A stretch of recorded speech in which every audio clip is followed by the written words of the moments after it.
दादरा में 2 मिनट प्यार से बोलो राधे राधे। वृंदावन किस किस को चलना है, जरा ऊपर हाथ करना। जो आज और देखो वो जमाना गया, मैं 5 साल पहले भी ले गया था, अब तो गाड़ियां बंद हो गई।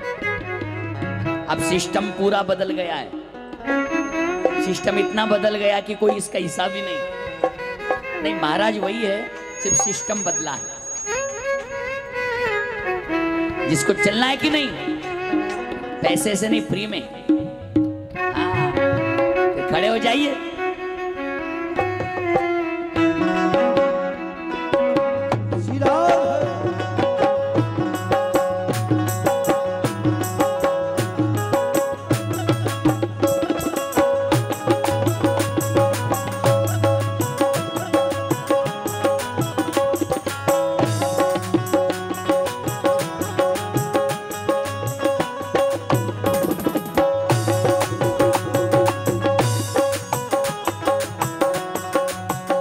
जरा चल के वृंदावन देखो, जरा चल के वृंदावन देखो, शाम बंसी बजाते मिले, ओ शाम बंसी बजाते मिले। देखो ताली बजा के।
देखो सब मुरली बजाते मिलेंगे।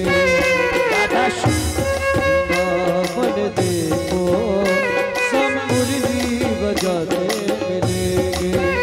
शाम बंसी बजाते मिलेंगे, शाम रास रचाते मिलेंगे। शाम बंसी बजाते मिलेंगे, शाम रास रचाते मिलेंगे।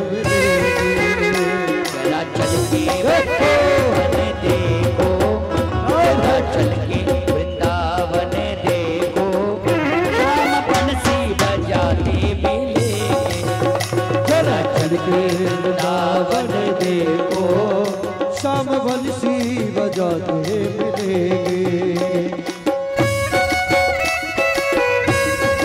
जय हो।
देखो चल के वृंदावन देखो जाते मिलेंगे। जरा चल के वृंदावन देखो सब बंसी बजाते मिलेंगे। झूला झूल रही होगी राधा प्यारी, झूला झूल रही होगी राधा प्यारी, सब झूला झुलाते मिलेंगे।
सावरा मेरा सावरा, सावरा हो मेरा सावरा, सावरा सावरा सावरा सावरा, लूट कर ले गया दिल जिगर, सावरा जादूगर, लूट कर ले गया दिल जिगर, सावरा जादूगर। प्यार से बोलो राधे राधे। राधे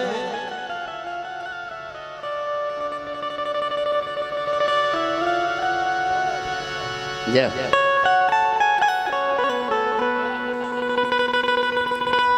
सचमुच महाराज, एक बार आदमी भजन में लग जाए ना, बस ऐसा लगता है कि भगवान का भजन करते रहे। मैं एक बात बोलूं, कितना भी दुखी आदमी हो, भजन सुनता रहे, उसका दुख दूर हो जाएगा। कई लोग आज वृंदावन गए, अरे कई लोग गांव के बाहर भी नहीं जा पाए, कई लोगों ने तो जगह भी नहीं छोड़ी।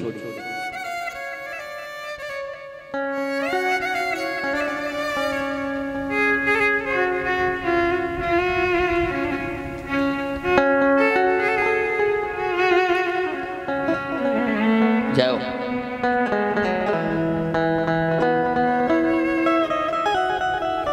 महाभारत की कथाएं बताती है हमें। सुखदेव जी कहते हैं, राजन, 5 पांडव अज्ञातवास में होने के बाद बहुत भयानक युद्ध हुआ, इतना डेंजर युद्ध हुआ महाराज, उसका कोई वर्णन नहीं कर सकता। उस युद्ध में कौरव को मार दिया, 5 पांडव,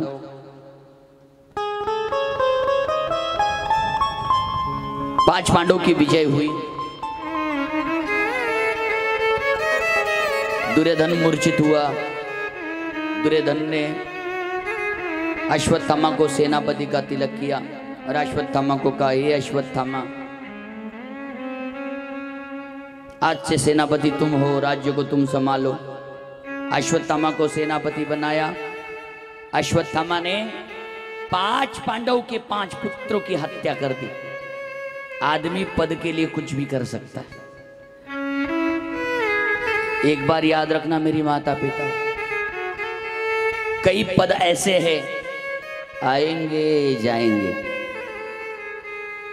कोई पद 5 साल के लिए होता है, कोई पद 2.5 साल के लिए होता है, और कोई पद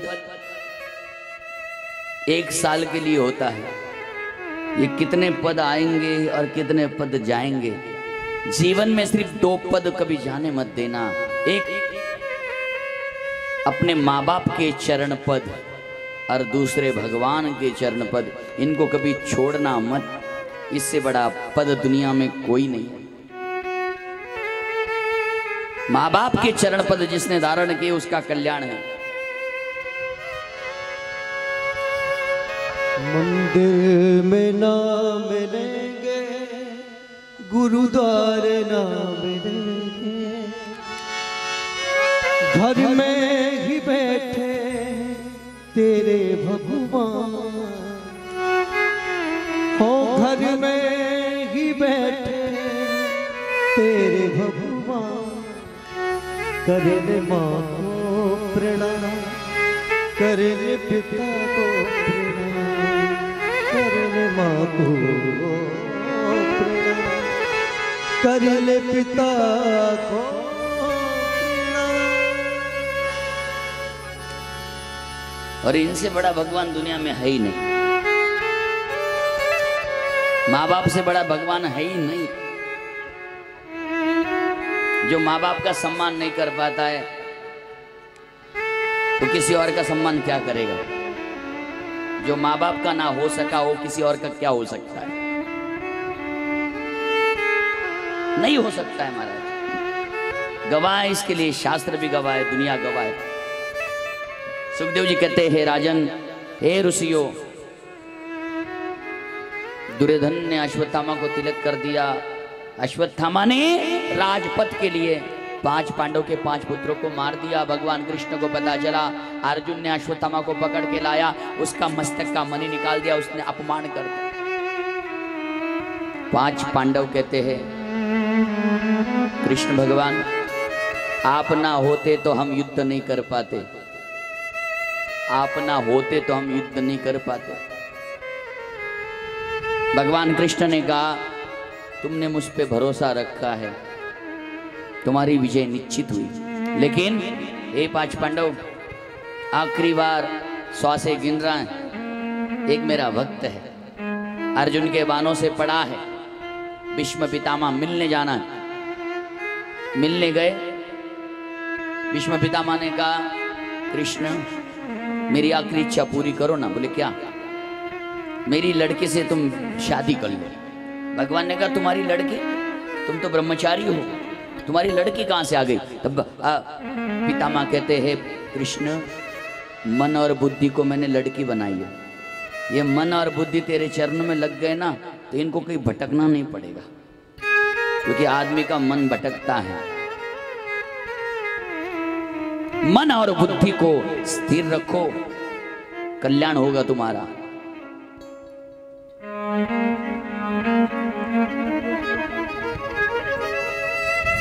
सूत जी कहते हैं, ऋषियों, उसी समय धर्मराज पितामह को प्रणाम करते हुए कहते, महाराज हमें कोई ज्ञान की शिक्षा प्रदान करे। पितामह कहते, बस आंखों के सामने कभी पाप मत देखना, साधु का आदर सम्मान करना, और कितना ही बड़ा दुश्मन क्यों ना हो, शरण में आ जाए उसे माफ कर देना। द्रौपदी हंसने लगी और कहती है, पितामह आज बता रहे आप, आंखों के सामने पाप नहीं देखना? उस समय कहा गए थे आप? उस समय दुशासन मेरा वस्त्र खींच रहा था, कहा गए थे आप? पितामह कहते, द्रौपदी तुम्हारी बात सत्य है, लेकिन उस समय मैंने दुर्योधन के घर का अन्न खाया था, इसलिए स्थिति खराब हो गई थी। जैसा अन्न खाओगे वैसी तुम्हारी बुद्धि होगी। रविवार के चक्कर में कितने नरक मिलेंगे इसका कोई हिसाब भी नहीं। कौन से पुराण में लिखा है बताइए ना? मांस खाने वाला राक्षस होता है, मांस खाने वाला राक्षस होता है, जिसे पिशाच कहा जाता है, भूत।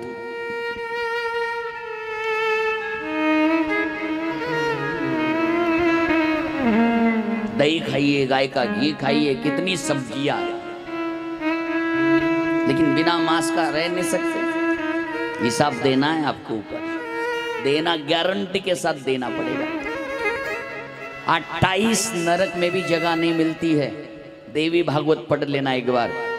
और आजकल के लोग तो मंदिर में जाके बलि की बकरा बढ़ाते हैं। कौन से पुराण में है, कौन से ग्रंथ में लिखा है देवी को बकरी चढ़ाने से देवी प्रसन्न हो जाए? अरे तुमको खाना है तो होटल में जाके खाए लो भाई, देवी का नाम क्यों बदनाम कर? बलि का मतलब पता है? दही, उड़द और सिंदूर का एकत्रित करके बलि चढ़ाना। दही, उड़द की दाल और सिंदूर, उसको एकत्रित करके उसका बलि चढ़ाया जाता है। मांस खाने वाला व्यक्ति, अरे इतने भूत बन गए लोग, बैल का, गाय का, भैंस का मांस खाते, सुअर का भी मांस खाने लग गए आजकल लोग। वो चीन से आया ना कोरोना, इसीलिए पाप भोगना पड़ा। मुंबई के रास्ते से ही आया हो। कुछ भी खाते वो लोग, चूहा भी खाते हैं, बिल्ली भी खाते हैं, सांप भी खाते हैं। तुमको क्या लगता है इस जन्म में ही तुमको सब कुछ आनंद मिलेगा? 84 लाख योनि भटकना है। सोच लीजिए क्या करना क्या नहीं करना। उसकी लाठी में आवाज नहीं होगा साहब। हम हिंदू है, सनातन धर्म हमारा है, इसलिए सावधान हो जाइए। अपने शरीर को बिगाड़ो मत, विश्वास कर लीजिए, विश्वास एक बार कर लीजिए, अनुभव करिए, सुखी रहोगे।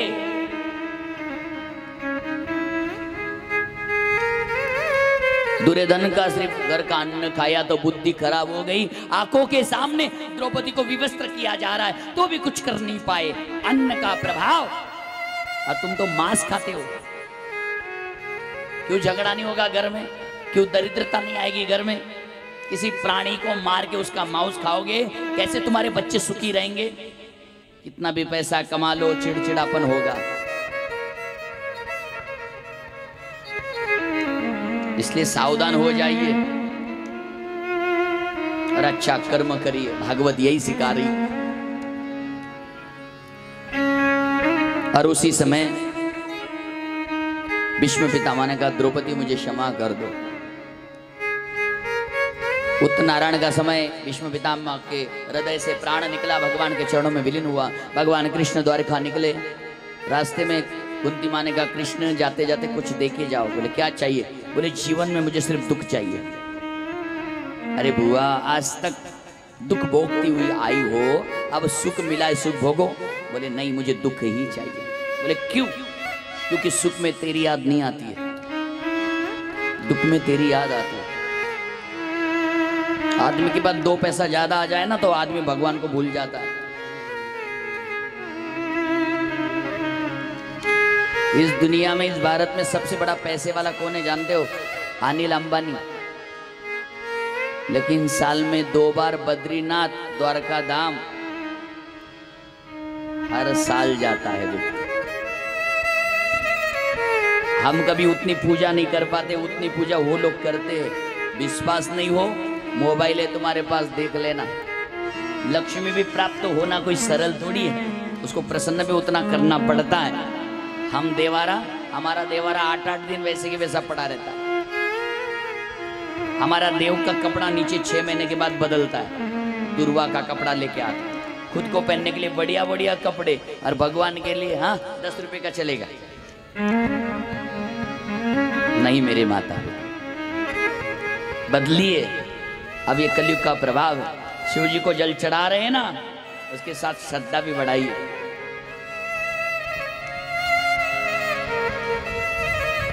भगवान जाने लगे, उतरे में भगवान ने देखा क्या, एक गर्भवती नारी भाग रही है, भगवान को कह रही प्रभु मुझे बचाओ। बोले कौन है? बोले वो कौन है गर्भवती?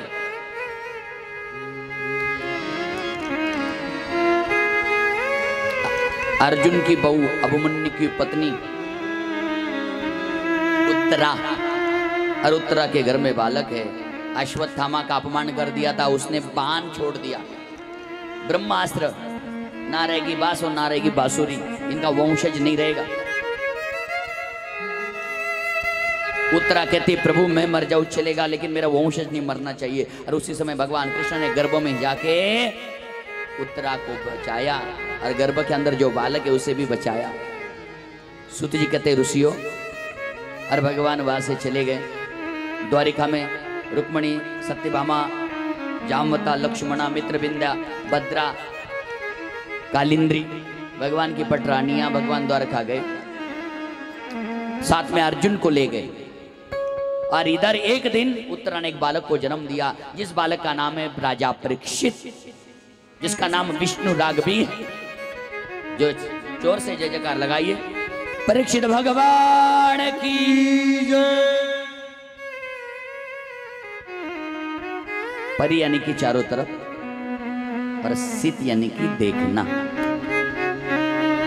राजा परीक्षित बड़ा हो गया, एक दिन उसका विवाह करवा दिया ईरावती नाम की कन्या से। राजा परीक्षित को एक पुत्र हुआ जिसका नाम रखा जन्मेजय। लेकिन एक दिन भगवान अर्जुन आया, और अर्जुन ने 5 पांडवों से कहा हमारा द्वारकाधीश द्वारका छोड़ के चला गया है। और भगवान चला गया तो 5 पांडवों ने सन्यासी वेश धारण किया।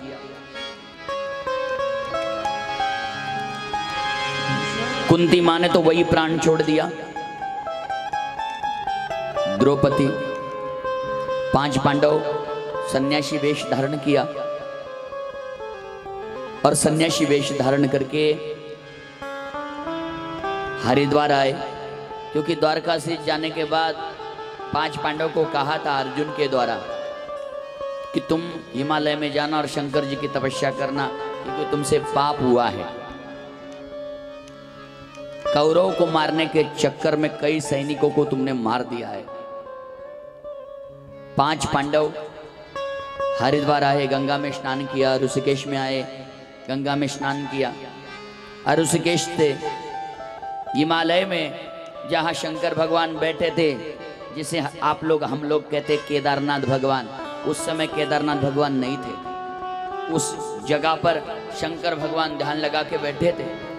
पांच पांडवों को पता था कि ऐसे ऐसे ठिकाने पे भगवान शंकर जी तपस्या कर रहे, भगवान शंकर जी को देख भी लेंगे तो हम पाप से मुक्त हो जाएंगे।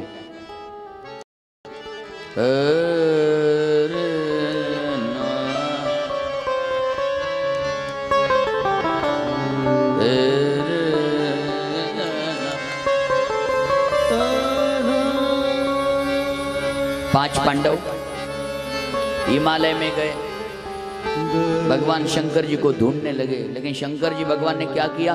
भैंस का रूप ले लिया।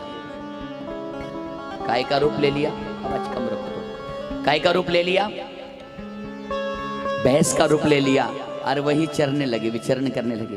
पांच पांडवों ने देखा कि अरे शंकर भगवान दिखाई नहीं दे रहे, भगवान शंकर कहाँ है? उसका दर्शन करेंगे, हम मुक्त हो जाएंगे, स्वर्ग में चले जाएंगे। लेकिन शंकर भगवान ने दर्शन नहीं दिया। भगवान ने सोचा कि मैंने दर्शन दिया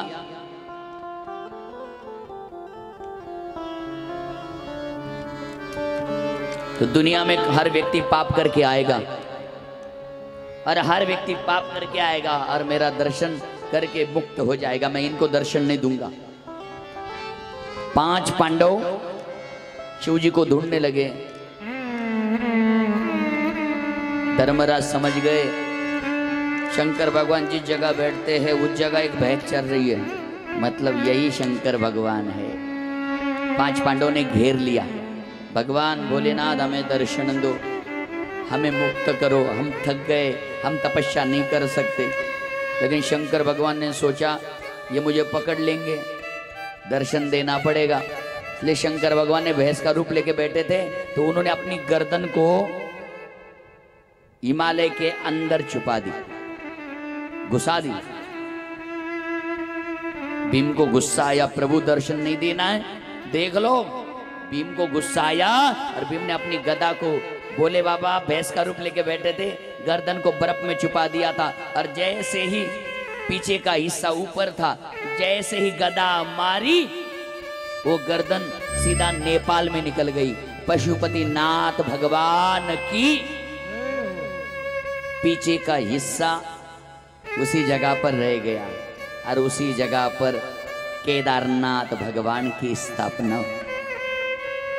इसलिए जिसने केदारनाथ का दर्शन किया है उसको पशुपतिनाथ का दर्शन करने के बाद ही एक धाम यात्रा का फल प्राप्त होता है।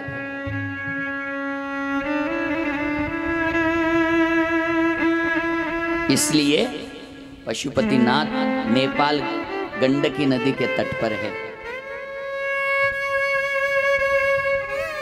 गोरखपुर से जाना पड़ता है,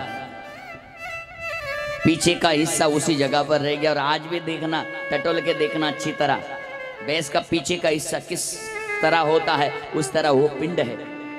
और आज भी लोग वहां जाते हैं ना, चने की दाल का भोग भगवान को लगाते हैं और गाय का घी लेके जाते हैं लगाने के लिए, क्योंकि गदा मारी थी ना, तो आज भी गाय का घी लगाते। शंकर भगवान को दर्शन तो नहीं हो पाया, लेकिन कहा कि मैं रास्ता बताता हूँ, स्वर्ग चले जाइए। वहां से बद्री नारायण आए, माना गाँव गए, वसुधारा गए, नारायण सरोवर करते हुए पांच पांडव स्वर्ग की तरफ प्रस्थान किया। उसमें से सिर्फ धर्मराज ही स्वर्ग तक जा पाए, बाकी कोई नहीं जा पाया। इसी के साथ पांच पांडवों की कथा को विश्राम। चलिए अब हम राजा परीक्षित को आगे बढ़ाते हैं सारंग के माध्यम से। बैठे बैठे बैठे बैठे भगवान का गुणगान करें। श्री कृष्ण गोविंद हरे मुरार ये नाथ नारायण वासुदेव। कृष्ण गोविंद हरे मुरारी हे नाथ नारायण वासुदेव। ताली बजाइए, भजन करिए।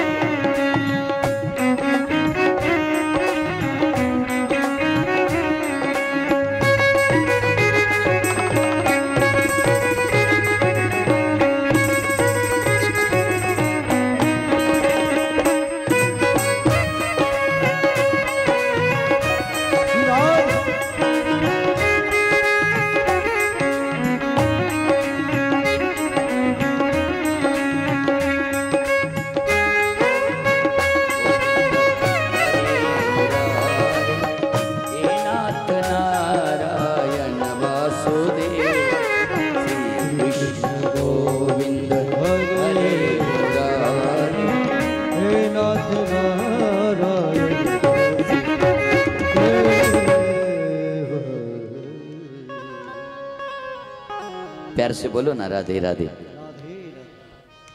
आवाज नहीं आई। जेवण झाला ना? राधे राधे। शाम मिला दे, कल मिलेगा,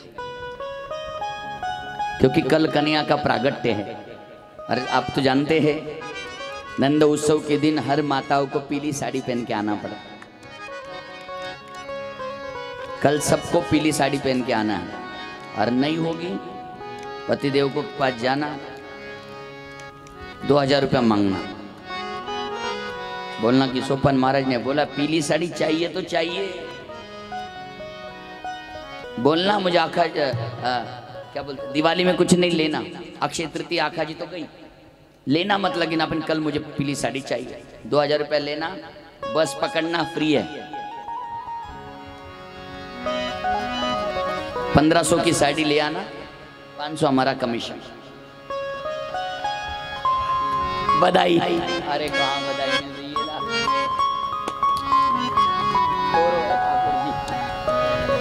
प्यार से बोलो राधे राधे। हमें कुछ मत देना, नहीं तो कहोगे कि महाराज जी को देने के चक्कर में सरकार ने बस फ्री कर दी ना। हमारे महाराष्ट्र में फ्री है बस, माताएं फ्री जा सकती मायके। 100 किलोमीटर बाजार करने फ्री में। 70 साल के बूढ़े आदमी को हमने देखा, कहाँ जा रहे, बोले घर में काम धंधा नहीं, घूमने जा रहा। फ्री है ना। चलो अच्छा है, ठाकुर जी की कृपा है, बड़ी कृपा है। रिक्शा वाल्यांनी कंप्लेंट केली, कंप्लेंट सरकारला। सॉरी रिक्षावाल्याने नाही, ज्या माऊल्या कधी घराच्या बाहेर जात नाही, गावातच फिरतात, त्यांनी कंप्लेंट केली आहे। ठीक आहे, ज्या बाहेर जातात त्यांच्यासाठी फ्री, म्हणे गावात राहणाऱ्या लोकांसाठी भी रिक्शा फ्री करा। एक इसमें आया था, व्हाट्सएप पे आया था। सुविधा है, भगवान की लीला है, पता नहीं क्या क्या लीला हो रही है। सरकार है, कुछ भी कर सकती है, अच्छी बात है। लेकिन एक तरफ फायदा हुआ है, लेकिन एक तरफ नुकसान भी तो हुआ है। फायदा इस बात का है, जो रिक्शा चलाते हैं, टेम्पो ट्रैवल चलाते हैं, गाड़ियां चलाते, वो बेचारे 12-12 घंटे बैठे हैं, कोई आ नहीं रहा है, बैठ नहीं रहा है। एक तरफ थोड़ा नुकसान हो रहा है। जिनकी रिक्शाएं हैं कोई बैठना नहीं चाहता, और बस वालों को तो टेंशन नहीं है। राधे राधे। मैं किसी की निंदा नहीं कर रहा हूँ, अच्छी तरह सोच लीजिए। कहीं भी जाइए दुनिया में, एक तरफ घाटा ही है और एक तरफ फायदा ही है। कहीं भी जाइए। एक समय ऐसा था, हमारी बहनों को पैसा देना पड़ता था, दूल्हे राजा को, लड़के के बाप को पैसा देना पड़ता था 10-10 लाख रुपया। अब लड़का वाला दे रहा है, सगळं मी करू, फक्त हो म्हणा। आणि खरं सांगू माझ्या बहिणी हो, तुमचं राज्य खरं चाललं। पूर्वी असं होतं, मुलगा यायचा मुलीला बघायला, आणि मुलीला बघायला आल्यानंतर 4-5 मित्र, कोणाची तरी बुलेट, कोणाचे तरी कपडे वगैरे वगैरे, ती मुलगी पाणी द्यायला यायची, तो विचारायचा तुझं नाव काय, शिक्षण किती झालंय, जेवण बनवता येतं ना, ती घाबरायची, नाव उलट सुलट सांगायची, शिक्षण बी होतं बरं का, होतं. पण आता घाबरू नका, आता तो दिवस गेला. आता तुम्ही मुलाला बघायला जाणार, मग तो मुलगा पाणी घेऊन येईल, ताई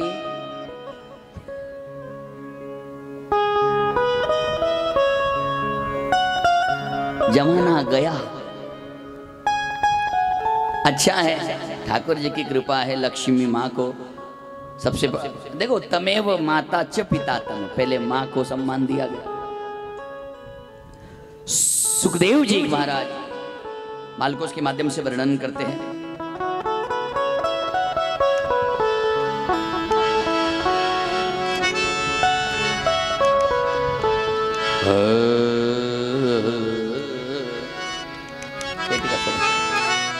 महाराज सुखदेव जी महाराज का प्रागट्य.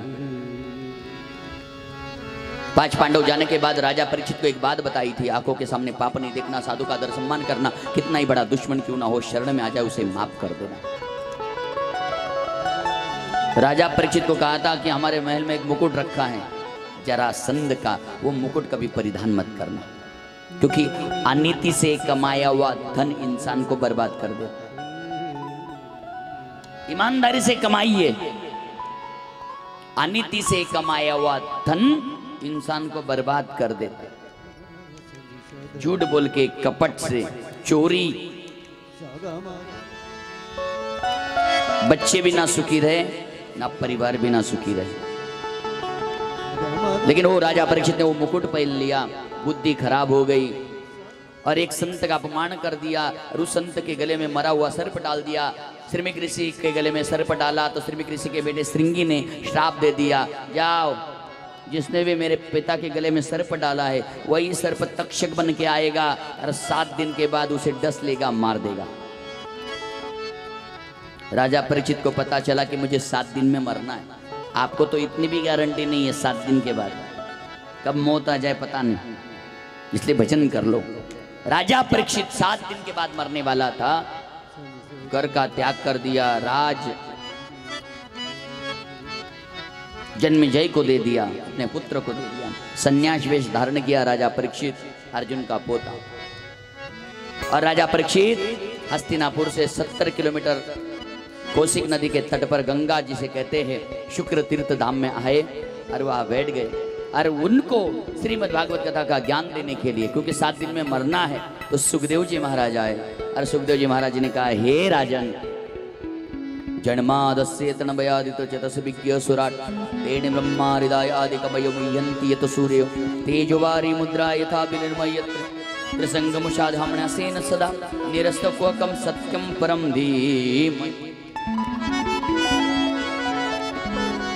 राजा परीक्षित ने कहा, महाराज मरने वाले को क्या करना चाहिए, मरने वाले को क्या करना चाहिए? सुखदेव जी कहते हैं, राजन मरने वाले को गोविंद की शरण लेनी चाहिए, भगवान की शरण लेनी चाहिए.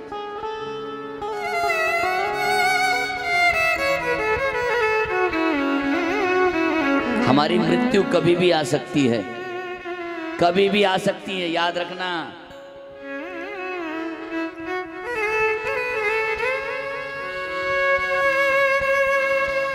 इसलिए गोविंद की शरण ले लो. सुखदेव जी कहते हैं, राजन मरना तो सबको है, सबको एक ना एक दिन जाना है, कोई रहने वाला नहीं, लेकिन राजन तुम्हें 7 दिन में मरना है, इसलिए मैं तुम्हें श्रीमद् भागवत कथा का ज्ञान देता हूँ. हे राजन, इस संसार में पहले कुछ भी नहीं था, तो यम जल पानी था और पानी के ऊपर पहली धुनी प्रकट हुई, ओ.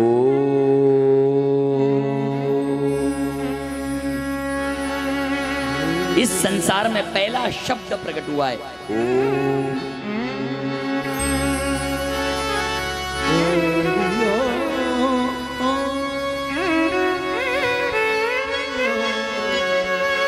और ओम की धुन से साक्षात नारायण भगवान का प्रागट्य हुआ. नारायण भगवान ने ओम की साधना करी तो उनकी नाभि में से ब्रह्मदेव प्रकट हुआ. ब्रह्मदेव खुद को भगवान समझने लगे. नारायण और भगवान का युद्ध हुआ, उन दोनों में एक ऐसी दीवार बन गई, पिंड के रूप में विराजमान हो गई, शिव पिंड का निर्माण हो गया। कई लोगों को मैंने देखा है शिवरात्रि के दिन शंकर और पार्वती का विवाह करते हैं। ये मूर्ख लोग हैं, जिनको ज्ञान नहीं है किसी बात का। शिवरात्रि के दिन शंकर और पार्वती का कभी विवाह हुआ है क्या? पहली शिवरात्रि थी जिस समय विष्णु भगवान और स्वयं ब्रह्मदेव ने शिव पिंड का निर्माण हुआ, शिवलिंग का निर्माण हुआ। इसलिए उस दिन रात भर शंकर जी शिव जी की पूजा करते हैं, भगवान विष्णु। कई जगह पे लोग शादी करवा रहे हैं, कोई लोग डीजे लगा रहे हैं, कोई लोग क्या कर रहे। सनातन धर्म धीरे धीरे ना बंटवारा होता जा रहा है। कोई क्या कह रहा है, कोई क्या कह रहा है, कोई क्या।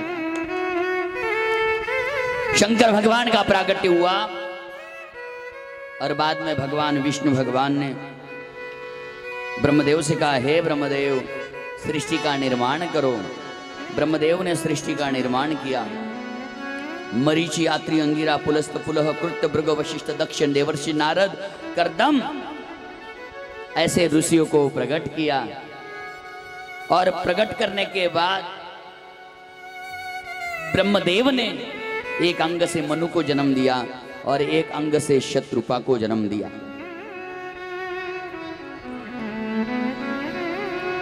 और उसी समय सुखदेव जी कहते राजन, भगवान परमात्मा सोच रहे, प्यार से बोलो राधे राधे। भगवान ने सोचा कि देवताओं को निर्माण कर दिया, संतों को निर्माण कर दिया, लेकिन राक्षसों को भी निर्माण करना पड़ेगा। और उसी समय भगवान के द्वार पर दो पहरेदार थे, जय विजय। उनको लक्ष्मी ने श्राप दे दिया, किसी कारण से लक्ष्मी को अंदर आने नहीं दिया कि तुम राक्षस बन जाओ। सनकादिकों ने जय विजय को श्राप दे दिया, जाओ तुम राक्षस बन जाओ। वही जय विजय 3 जन्म में विष्णु भगवान ने कहा, हे जय विजय, एक जन्म में हिरणाक्ष और हिरण्यकशिपु बनोगे, एक जन्म में रावण और कुंभकर्ण बनोगे, और एक जन्म में शिशुपाल और दंत वक्र बनोगे। बोले पहले अवतार में क्या बनोगे? हिरणाक्ष और हिरण्यकशिपु बनोगे। बोले एक समय की बात है, कश्यप ऋषि की 2 पत्नियां हैं, दिति और अदिति। दिति दैत्य को जन्म देती है और अदिति देवताओं को जन्म देती है। दोनों सगी बहनें हैं, लेकिन उनका एक ही पति है। लेकिन एक के द्वारा देवता जन्म लेते हैं और एक के द्वारा दैत्य जन्म लेते हैं। और एक दिन दिति ने 2 बालकों को जन्म दिया, एक का नाम हिरणाक्ष और एक का नाम हिरण्यकशिपु। और जैसे ही 2 बालकों को जन्म दिया, हिरणाक्ष ने विराट रूप ले लिया। और जो ब्रह्मदेव ने सृष्टि का निर्माण किया था, पृथ्वी का निर्माण किया था, वो पृथ्वी हिरणाक्ष ने उठाई और रसातल में जाके छोड़ दी। और जैसे ही वो पृथ्वी रसातल में जाके छोड़ दी, और रसातल में छोड़ते ही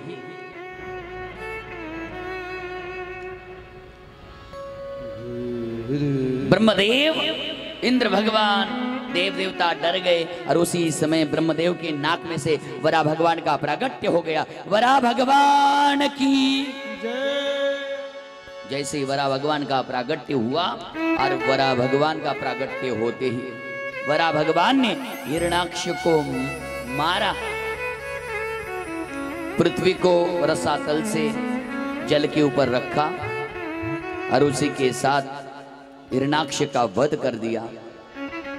सुखदेव जी कहते हैं राजन, हिरणाक्ष का वध करने के बाद हिरणाक्ष का छोटा भाई हिरण्यकशिपु, सिर्फ 10 मिनट की कथा रह गई है, थोड़ा प्रफुल्लित होके बैठ जाइए। मैं जानता हूं आपको हंसी मजाक जोक, लेकिन जोक करते करते खुद आदमी जोकर बन चुका है। समझ रहे ना मेरी बात?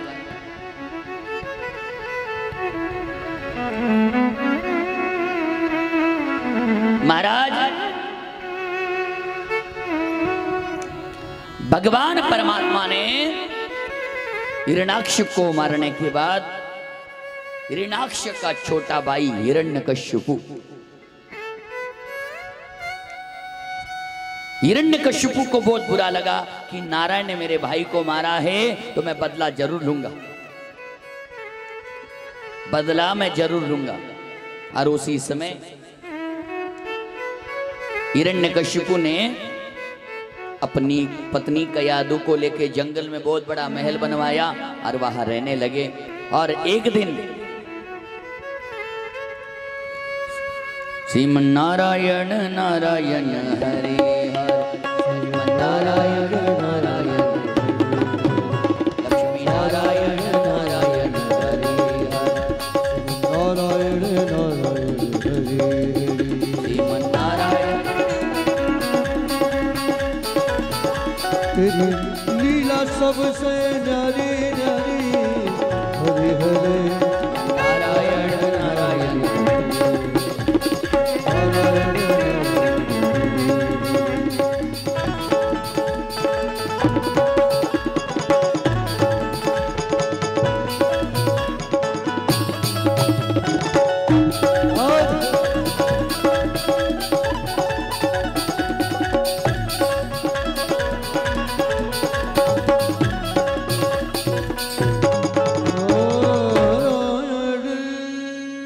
या कुर्सी लाके रख दो, एक पहले एक कुर्सी सामने ही बिठा दो।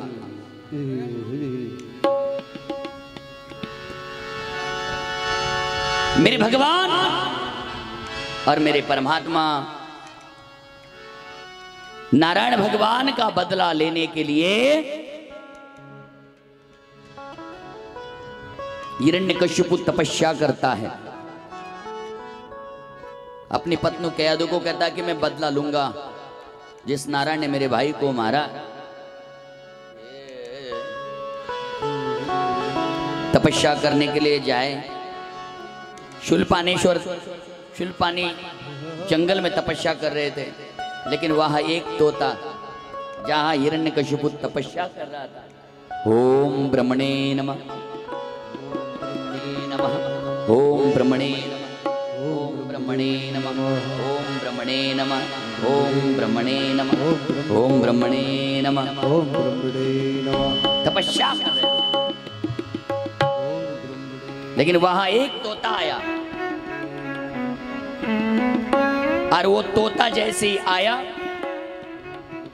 और वो तोता नारायण नारायण नारायण बोलने लगा। हिरण्यकश्यपु को लगा आज के दिन अच्छा नहीं, पता नहीं किसका मुंह देख लिया, घर चलो। हिरण्यकश्यपु घर आए, अपने कयादु को समझाया कि एक तोता मेरे दुश्मन का नाम ले रहा था। और उसी समय कयादु ने भोजन करते समय पूछा कि वो तोता क्या बोल रहा था। बोले नारायण नारायण। अच्छा, विश्राम करते समय बोल दिया नारायण नारायण, संसार करते समय बोल दिया नारायण नारायण। संत तुकाराम जी महाराज कहते हैं ना, शुद्ध बीजा पोटी फल रसाळ गोमटी। गर्भधारणा हो गई। अरे हिरण्यकश्यप फिर दोबारा तपस्या करने गए और इधर कयादु को नारद जी ले गए अपने आश्रम और कयादु ने दो बालकों को जन्म दिया, एक अनुराग और दूसरा है प्रहलाद। वैसे चार पुत्रों का वर्णन किया है, अनुराग, उहुला, सहलाद और ये प्रहलाद। प्रहलाद बड़ा होता गया और प्रहलाद भजन करता गया। श्रीमन्नारायण नारायण नारायण नारायण हरे हरे, लक्ष्मी नारायण नारायण हरे हरे, नारायण नारायण भजमन नारायण नारायण हरे हरे, नारायण नारायण हरि ओम नमो नारायण, ओम नमो हरि ओम नमो नारायण, हरि ओम नमो नारायण, ओम नमो नारायण, हरि ओम नमो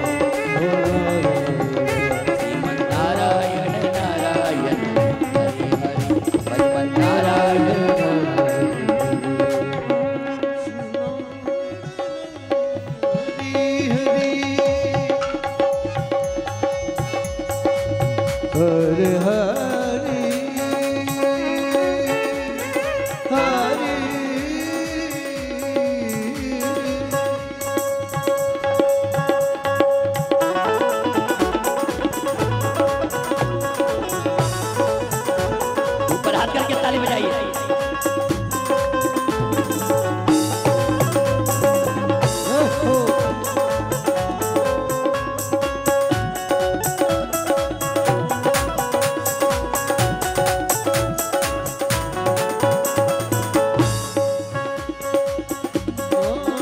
प्रहलाद भजन करने लगा। हिरण्यकशिपु ने तपस्या की, ब्रह्मदेव ने वरदान दिया, मांगो क्या चाहिए। बोले मुझे मरना नहीं है, ना ऊपर मरना ना नीचे मरना, ना बाहर मरना ना अंदर मरना, ना 12 महीने में मरना, ना दिन में मरना ना रात में मरना, ना पशु से मरना ना मनुष्य से मरना, ना निर्जीव ना सजीव। ब्रह्मदेव ने वरदान दे दिया और हिरण्यकशिपु घर आए। पता चला कि मुझे पुत्र हुआ है। आहा, लेकिन हिरण्यकशिपु को लगा मेरे जैसा पुत्र होना चाहिए। शुक्राचार्य का आश्रम था और उस आश्रम में चंडा और अर्मक विद्या पढ़ा रहे थे। पुत्र हुआ तो प्रहलाद को उस आश्रम में डाल दिया और उस आश्रम में भजन करने लगे। और भजन करते करते सब बच्चों को भजन में लगा दिया। इधर हिरण्यकशिपु को पता चला कि मेरा बेटा बिगड़ गया है। हिरण्यकशिपु ने गरम तेल में डाल दिया बच्चे को, समुद्र के नीचे फेंक दिया, गरम तेल में डाल दिया। अपनी बहन हुंडिका की गोद में जलाने का प्रयास किया, विष पिलाया, लेकिन कोई असर नहीं हुआ। हिरण्यकशिपु को लगा आज मैं देखता हूं मेरे बेटे को। हिरण्यकशिपु निकला महाराज, जैसे ही निकला जोर जोर से हंसते हुए कि आज मैं देखता हूं। ए बच्चों साइड में जाओ बेटा। हाथ में खड्ग लिया,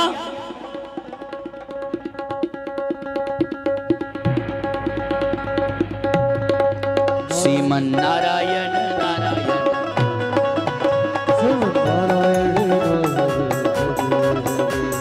नारायण नारायण हरि हरि नारायण नारायण नारायण श्रीमन नारायण नारायण।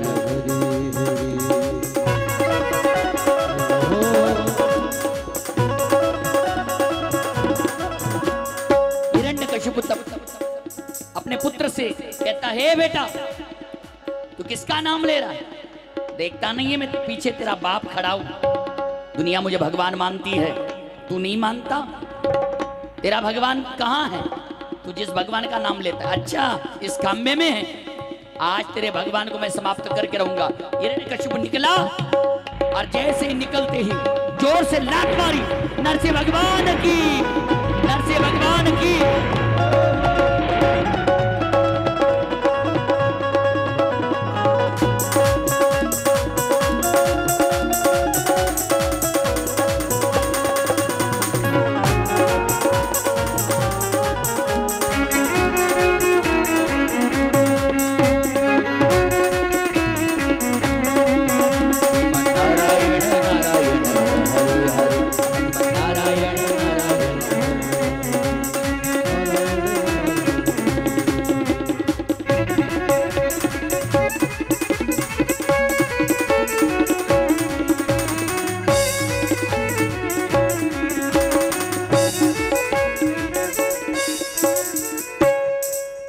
हिरण्यकशिपु को गोद में लिया और कहा कि आज मैं तुझे मार दूंगा। हिरण्यकशिपु कहता है भगवान तुम मुझे मार नहीं सकते। बोले क्यों?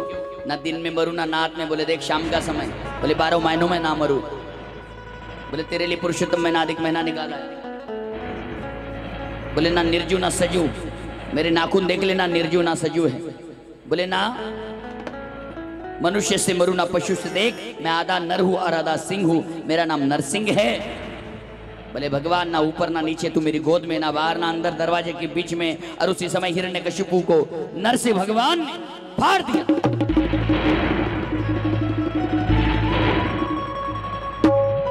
और उसी समय हिरण्यकशिपु की मृत्यु हो गई। डाल दो नीचे।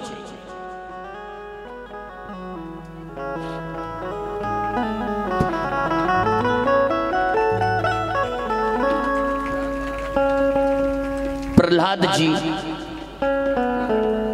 और प्रहलाद जी भगवान के पास गए। और भगवान की गोद में बैठ गए, भगवान को शांत किया। जय हो, प्यार से बोलो राधे राधे।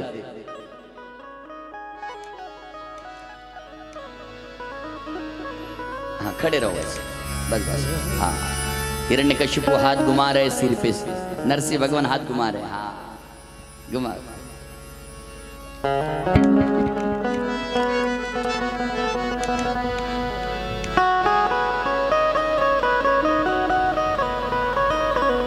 तालिए।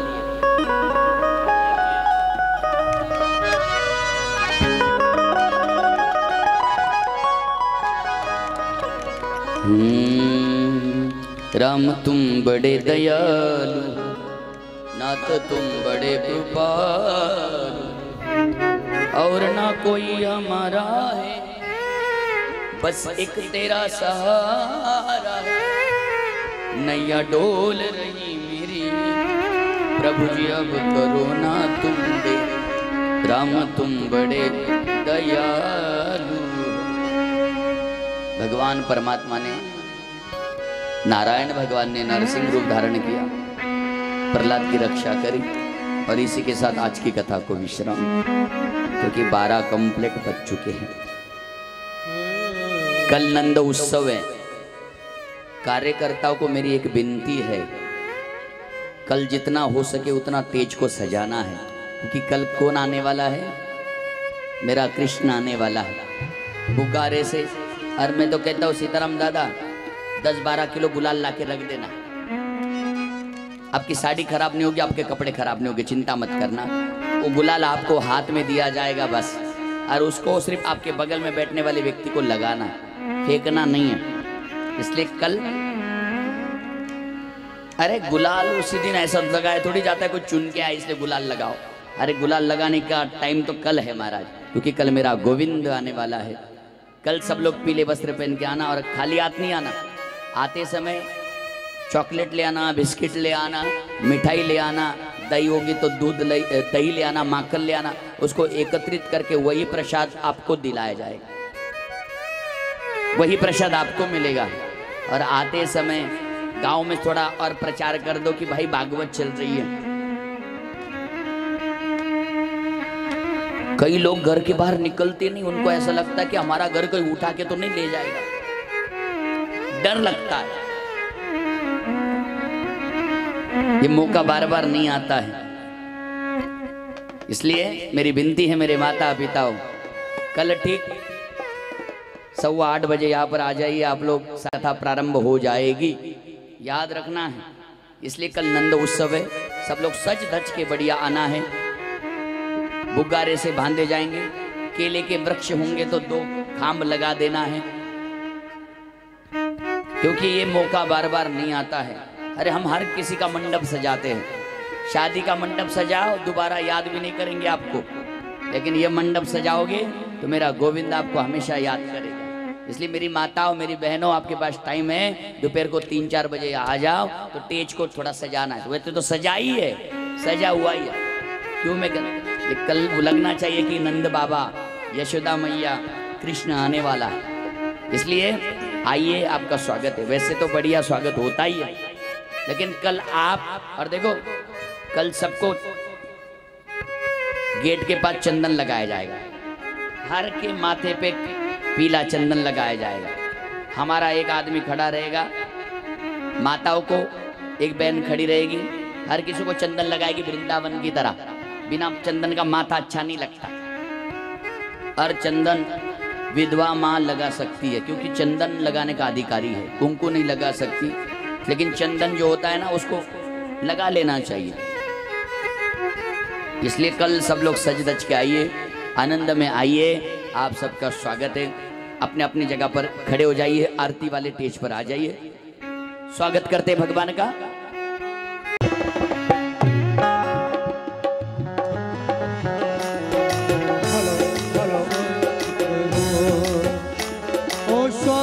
करो स्वागत करो, हेलो आरती जी यजमान व्यासपीठावर यायचे। आए नरसिंह भगवान, सब मिल स्वागत करो। आए नरसिंह भगवान,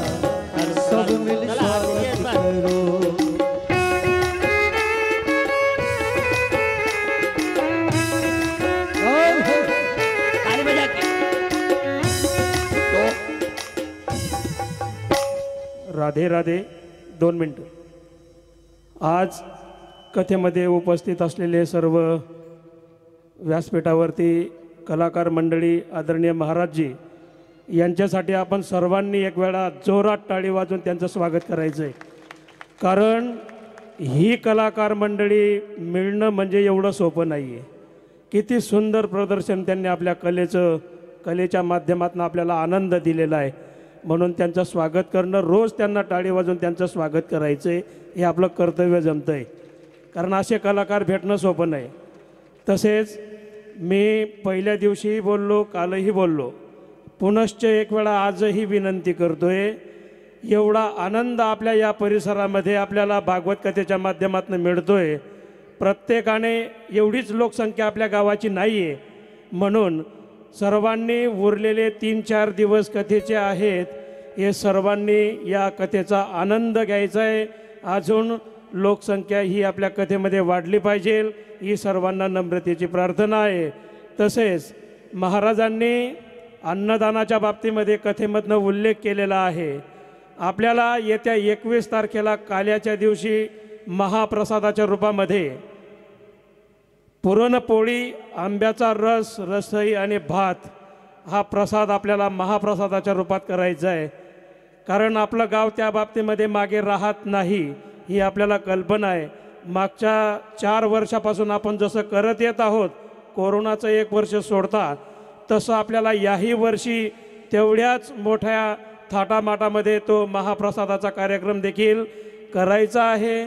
पुरणपोळी बनवायची आहे, जागोजागी पुरण वाटलं जाईल, सगळ्या काही गोष्टी गेल्या वर्षाप्रमाणेच होतील. कारण आपलं सर्वांचं सहकार्य आम्हाला मिळणारच आहे, याबद्दल काही शंका नाही. मग या पुरणपोळीसाठी डाळ असेल, गहू असेल, तांदूळ असेल, रसई बनवण्यासाठी मसाला असेल व आंब्याचा रस तयार करण्यासाठी ज्या ज्या भाविकांना या ठिकाणी अन्नदान करायचं आहे, कारण महाराज बोलून गेले, अन्नदानाने आपल्याला एक आत्मिक समाधान प्राप्त होतं. अन्नदानाचे फायदे काय आहेत, संत भोजनाचे फायदे काय आहेत, हे आपण कथेमधनं श्रवण केलेलं आहे. म्हणून त्या अनुषंगाने आपण सर्वांनी आपल्याला झेपेल तेवढी मदत, आवडेल तेवढी मदत आपण सर्वांनी या ठिकाणी करायची आहे, ही सर्वांना नम्रतेची प्रार्थना. उद्याची कथा आज आपण सांगितल्याप्रमाणे थोडे लेट झालात. उद्या बरोबर महाराज श्री या ठिकाणी 8:15 वाजेला व्यासपीठावरती बसून आपलं भागवत कथेला सुरुवात करणार आहेत. कलाकार मंडळी 8 वाजेला व्यासपीठावरती येऊन या ठिकाणी हजर राहतील. म्हणून आपण लवकरात लवकर 8 वाजेच्या अगोदर या ठिकाणी धर्ममंडपामध्ये उपस्थित राहायचं आहे. कारण कामं काहीच नाही आहेत, फक्त लग्नाचे तिथं आहेत. आपण लग्न लावून संध्याकाळी वापस घरी येऊन जातो. म्हणून जो आपला रेग्युलर टाइम असेल त्याच्या 1 तास अगोदर स्वयंपाक करून जेवण करून या ठिकाणी आरती गाओ कुंज विहारी तेरी आरती गाओ, आरती गाओ प्यारे तुमको मनाओ, आरती गाऊं प्यारे तुमको निछाओ, हे गिरधारी तेरी आरती गाओ, बाके बिहारी तेरी आरती गाओ, मोर मुकुट तेरे शीश सिसोदे, चारी बंसी मुनि मनि मोर, रावण से गए बलि बन जाओ, हे गिरधारी तेरी आरती गाओ।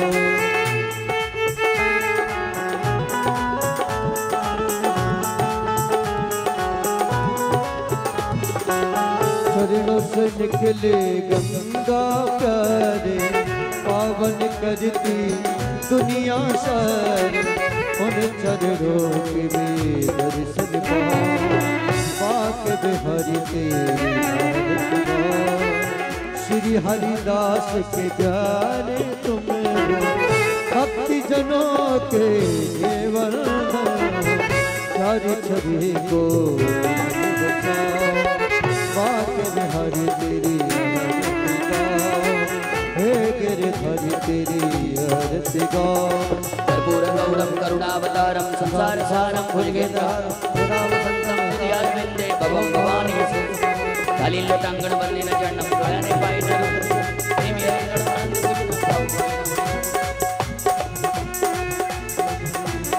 हरे कृष्ण कृष्ण कृष्ण हरे हरे, हरे राम राम राम हरे हरे कृष्ण कृष्ण कृष्ण हरे हरे, हरे राम राम हरे हरे।